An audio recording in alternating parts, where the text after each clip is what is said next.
All right, so I seen a article and I kind of put it on the screen or something that said it's clear that the Los Angeles Rams have won the trade with Detroit Lions over the Goff and Stafford trade. And when you have a bad stretch, and every year, Jared Goff has a bad stretch. The year they went to the NFC Championship game, it was like the around Thanksgiving. I think they dropped to Chicago, and he had a couple bad games, and then he got it together during Christmas. During the playoff run.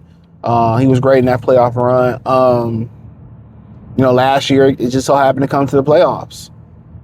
But, for the most part, Matthew Stafford is on track to win the Super Bowl. On track to win MVP. They could be on track to win the Super Bowl. And it's a lot of football left. Injury can happen. A lot can happen in these situations. But, for the most part, I would agree. They said F those picks. And for those picks, they'll become really good players for the Lions. And the Lions, they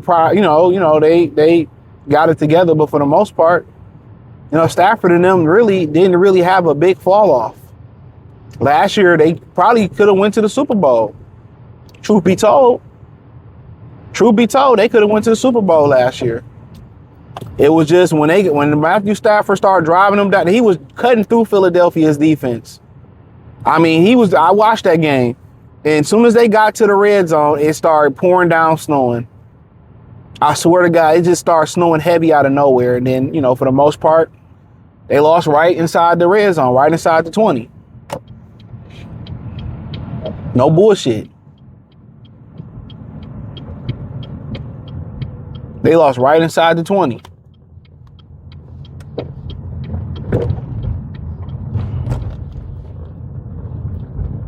So right now, it appears that way. Now, if it turn around and the Lions get it together, they win the Super Bowl, people's opinions are going to change. And I'll tell you that right now. If he turn around and, he win the Super Bowl,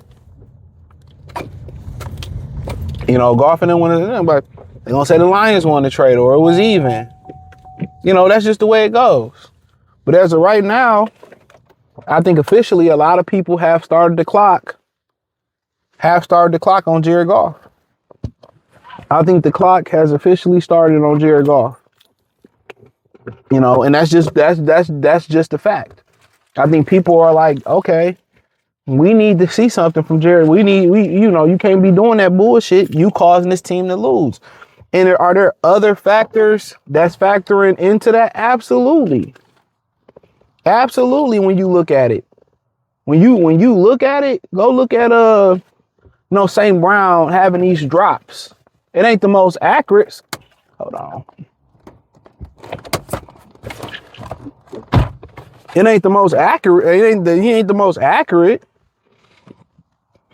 The accurate throws, but he ain't playing well. The offensive line, we got to get it together. And I told y'all, it take time. Offensive line is the ultimate camaraderie. And in hindsight, you start to think about it. Maybe they should have kept Seifert, kept Mahogany on the right side, kept Seifert and still drafted Ratledge. But at the same time, have him just prepping behind the scenes, getting work in where he need work in. When Seifert need a couple games off, start prepping him to do that. Therefore, next year, you guess what? He could be ready to play center or ready to kick in the guard or whatever you want to do. But instead of bringing Seifert back and having Mahogany play guard, you know what I'm saying, and still drafting Ratledge and prepping him behind the scenes or whatever, now you realistically made 3 changes. You made Mahogany move to right. You put a new right guard in with, what's the brother's name? Tate Ratledge. And then you brought a new center in Graham Glasgow. That's 3. That's 70% of your line changed right there. It changed. Versus, 80-90% staying intact with the 4 guys staying where they was at last year. You just put a new center in. So for the most part, yeah, you look in hindsight, it's going to be a transition. And guess what? Next year is going to be another transition if you don't know. Next year, what you most likely are going to get, they're going to make the same mistake. I'm going to tell you what they're going to do. Ratledge will be your center. right? Mahogany will be a left guard, and Miles Frazier, somebody's going to come in and be a right guard. I'm guaranteeing it. They're not going to put Graham Glasgow at right guard and just continue to prep Miles Frazier. They might, but for the most part, right now, the Rams have traded those picks, drafted well, with the picks they had. I mean, they was able to go out there and get Devontae Adams. They drafted Puka Nacua. Brad Holmes said that's one of his biggest regrets was not drafting Puka Nacua. And they was able to go out there and they made it happen, Captain. They made it happen. And us right now, what people see on the surface is what? The quarterback is holding us back. Is it something deeper than that? I mean, yeah, but ultimately, offensive line, it need time to jail whoever you was replacing it with. Next year, you might need a left tackle.